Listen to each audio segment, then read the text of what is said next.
In this presentation, we will take a look at balance sheet header and footer report options within QuickBooks Online. Here we are in QuickBooks test drive file for Craig's Design and Landscaping. We're going to go on down to the reports down below. We're going to be picking our favorite report, once again, that being the balance sheet. As the balance sheet pulls up, we're going to be changing the dates up top. Dates up top, we're going to put for the year will be 01/01/19 to 12/31/19. I'm going to go ahead and run that report. Then I'm going to duplicate that report by scrolling up. I'm going to right click on the tab up top.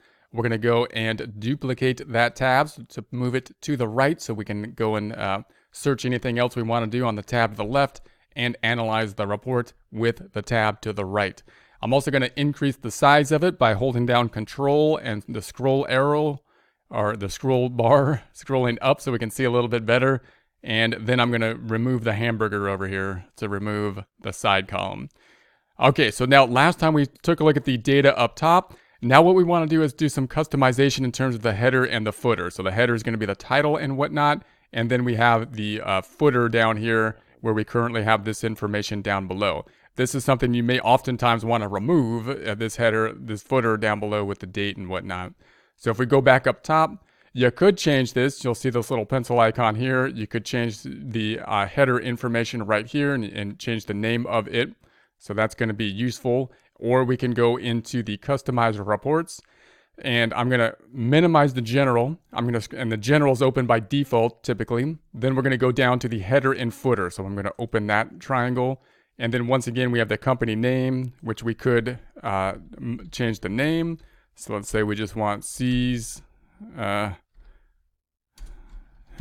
Design. And then the balance sheet, which is, you might say, why would I ever change the balance sheet or the name? The balance sheet you might change if you manipulate the report, as we'll see in future reports. So if you did something like a comparative balance sheet and you changed the report in some way, then you might want to change the name of the balance sheet report. So some kind of adjusted report.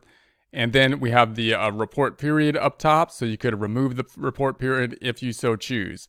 So if we ran that report right now, then we changed the name up top and we've changed this item here.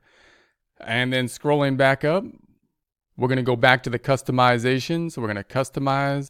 And then we have down here, we have the footer where we have the date prepared, time prepared, and report basis. That's all that information at the bottom, which oftentimes many people may want to remove, this footer information.